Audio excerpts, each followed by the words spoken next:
Next question. EJ, a 39-year-old software engineer from Australia. How do you balance an ambitious plan for a future deep life while finding contentment in the life you have right now? Well, this is a complicated one. And I say complicated because I can speak from my own experience and my own struggles with this issue.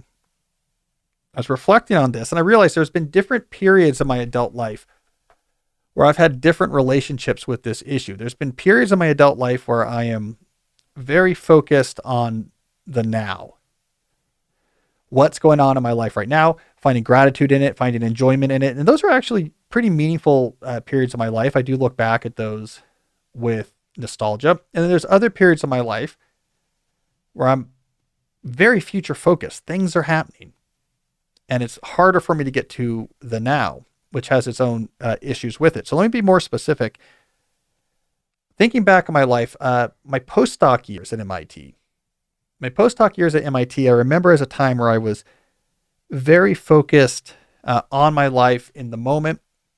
So Julie and I lived on Beacon Hill during my postdoc years.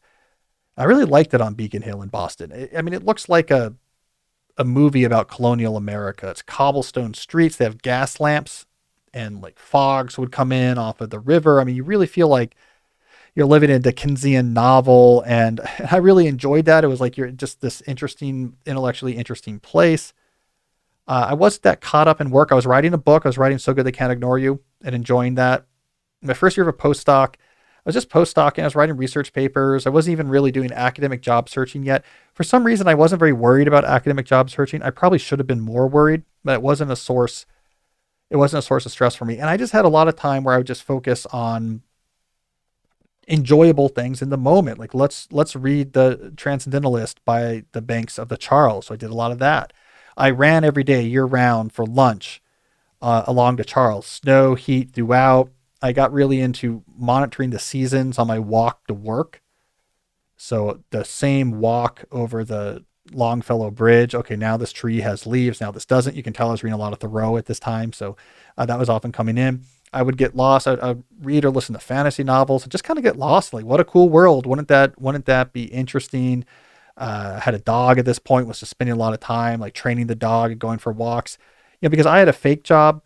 I was a postdoc and Julie had a real job. I had a lot of just alone time, just a lot of time to fill doing whatever I thought might be interesting. And so that's just how I remember that time, was really, really seeking out just things that were interesting or things I was enjoying about the moment. Now compare that to right now. I feel very different right now because there's a lot of interesting developments happening, not in a period of stasis.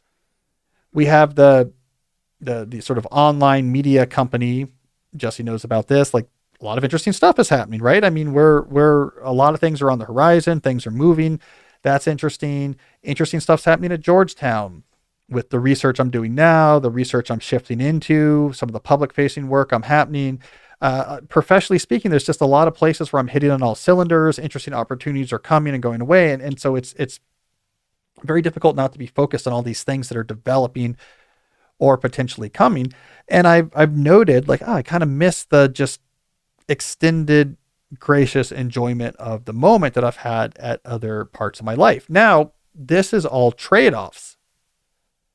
So I would say during that period back on Beacon Hill, yeah, there was a lot more just, hey, I'm enjoying the spring sun, by the Charles and reading a copy of Thoreau. But I think also there's probably more anxiety in that period. I mean, everything felt a little bit uncertain. There's this kind of background current of uncertainty, some nagging stuff in the background. Whereas right now, there's a lot of excitement and stuff that's happening. I'm proud of things that are happening. There's a lot of long effort starting to pay off. So like, that's a nice thing about now.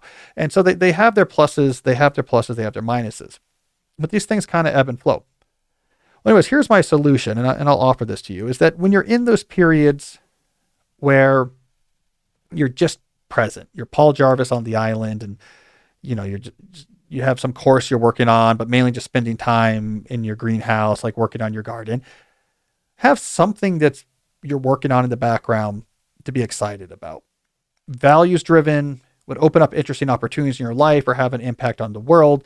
Sticks within your vision of your lifestyle, but it's something new that you're heading towards. So that's how you offset the anxiety of unstable stasis. If you're instead in a period like me now, do hard work shutdowns every day, shutdown complete. I'm not planning, even if it's exciting, I'm not going to do any more planning thoughts about a new segment for the show or what's going to happen with this new book chapter, or this new research paper working on. Hard shutdowns and make them hard. Trust them. And then do a source of gratitude every night. I am going to go on a walk or do something with the kids or go see this movie where I'm going to sort of force myself to just be gracious about the moment, to try to generate that physical sensation of gratitude. And it's like a muscle. You're trying to get those grooves in your brain engraved. That's what I've been trying to do. Some periods I'm better than that at others, but when I really get in that pattern, it really does help. So that's my advice. You have these yin and yang periods, and whichever one you're in, you need to properly offset it so that you don't fall too far into that particular direction. Here's a quiz, Jesse. What famous, I don't know why anyone would know this, but what famous thriller writer has long lived on Beacon Hill? Brandon Sanderson. It is where Beacon Hill is where Brandon Sanderson wrote Name of the Wind. So, little known fact. Robin Cook, who writes the medical thrillers. Okay. Because Beacon Hill is right next to Charles MGH, so a really good hospital in Boston. And he was a ophthalmology, I think, resident or fellow. So he was living on Beacon Hill. So there's doctors, which is another cool thing about Beacon Hill. I mean, the houses are really narrow. They're kind of small, but they're awesome. And there's doctors from the hospital who live there. And when you get the big snowstorms in Boston, they cross-country ski to the hospital. So you would see them, not like tons of them, but there's at least one or two doctors we knew that would cross-country ski down to the hospital. Anyways, he was living there, and then he hit it big with his, whatever his first thriller was. And so he's just been there ever since. So he quit medicine because he was killing it on the books. But I went to see him speak when I lived there because of the Beacon Hill Civic Association. He would like once a year, like come and give a talk. And it was actually fascinating. He gave a talk about how he became a thriller writer. And he basically like took a bunch of existing thrillers and broke them all down and wrote on index cards, like all the different types of beats you would see in these thrillers. Like, I don't know, being chased through a whatever, the reversal, the whatever. And then just like took out all these index cards and just tried to figure out how many of these can I get into my book. And he would just organize them and then write his book along that way. So I thought that was interesting. And the other thing we learned from him is he was in the Navy and was involved in submarines. He was like a ship's doctor on submarines, and also was involved in early scuba experimentation with decompression chambers and everything. And so there's periods of times where he was on submarines and when he was in decompression chambers for a week after doing deep dives, and he brought his typewriter with him.